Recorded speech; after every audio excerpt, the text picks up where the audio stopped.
করতে দেব না, এটা বলার আমি কে? আমি কে ভাই? আমি কি একবার নিজেকে জিজ্ঞাসা করি আমি কে? ভাই জিজ্ঞাসা করলেন হচ্ছে আওয়ামী লীগ নির্বাচনে আসবে না, বলার আমি কে বা আমরা কে? তা আমি এটা জবাব খুব সূক্ষ্ম দিচ্ছি, আমরা হচ্ছে তারা যারা আমরা বলছি যত গুলি করবার কর, যত লাশ ফেলার ফেল, তোর ক্ষমতায় থাকতে দিব না। আমরা বলেছি যে হচ্ছে যত কিছু করার কর, আমরা প্রয়োজনে লড়াই আরো দীর্ঘ সময় ধরে করবো, তোদেরকে রাজনীতি করতে দিব না।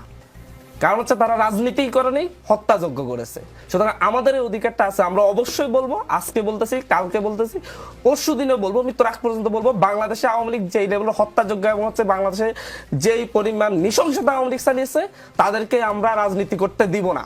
2000 শহীদ হয়েছে, তাদের পরিবার 10,000 মানুষ আছে, 10,000 মানুষ এক জায়গায় দাঁড়িয়ে বলবো আমরা রাজনীতি করতে দিব না। 22,000 আহত আছে, 22,000 আহত এক জায়গায় দাঁড়িয়ে বলবো আমরা আওয়ামী লীগ রাজনীতি করতে দিব না। অধিকার আছে এটাই। এখন আপনাদেরকে আগে নির্ধারণ করে দিতে হবে, যারা হচ্ছে সুশীল জায়গা থেকে বলে যে হচ্ছে রাজনীতি করার অধিকার সবার আছে, আওয়ামী লীগও রাজনীতি করবে, জাতীয় পার্টিও করবে, আমরা তাদের মতো হব না। এখন যদি রাজনৈতিক দল হলে অবশ্যই সে নির্বাচনে যাবে, বাট কোন দৃষ্টিকোণ থেকে আওয়ামী লীগকে রাজনৈতিক দল মনে হয়, আমাকে এই জবাবটা দিতে হবে। আচ্ছা, স্বাধীন বাংলাদেশে 72 থেকে 75-এর শাসন আমল, 2008 থেকে 2024-এর শাসন আমল, রাজনৈতিক দলের ভূমিকায় আওয়ামী লীগ কোন কাজটি করেছে? 72-এ ক্ষমতায় এসে রক্ষী বাহিনী গঠন করেছে, তাদেরকে ইন্ডেমনিটি দিয়েছে। 73-এ ভোট কারচুপি করে, হেলিকপ্টার করে ভোট চুরি করে এনে তাদের নেতাদেরকে বিজয়ী করেছে। 74-এ দেশে দুর্ভিক্ষ এনেছে দুর্নীতির মাধ্যমে। 75-এ বাকশাল কায়েম করেছে।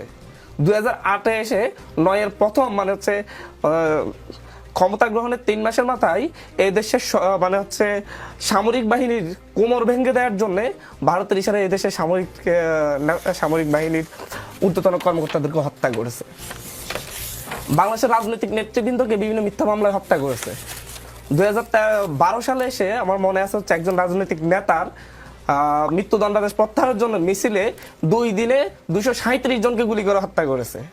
2013 সালের 5 মে দেশের মুসলিম সংখ্যাগরিষ্ঠ একটি রাষ্ট্রে হেফাজতের উপর কি নির্মম হত্যাযজ্ঞ করেছে।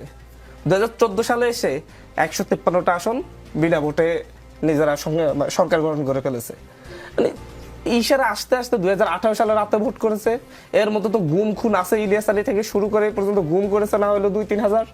গুম কমিশনের রিপোর্ট আছে যে পুরোপুরি দলীয়ভাবে করেছে।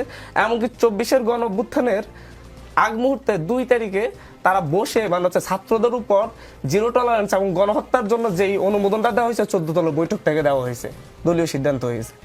তাহলে তাকে আপনি রাজনৈতিক দল যদি বলেন, তাহলে আর বাংলাদেশের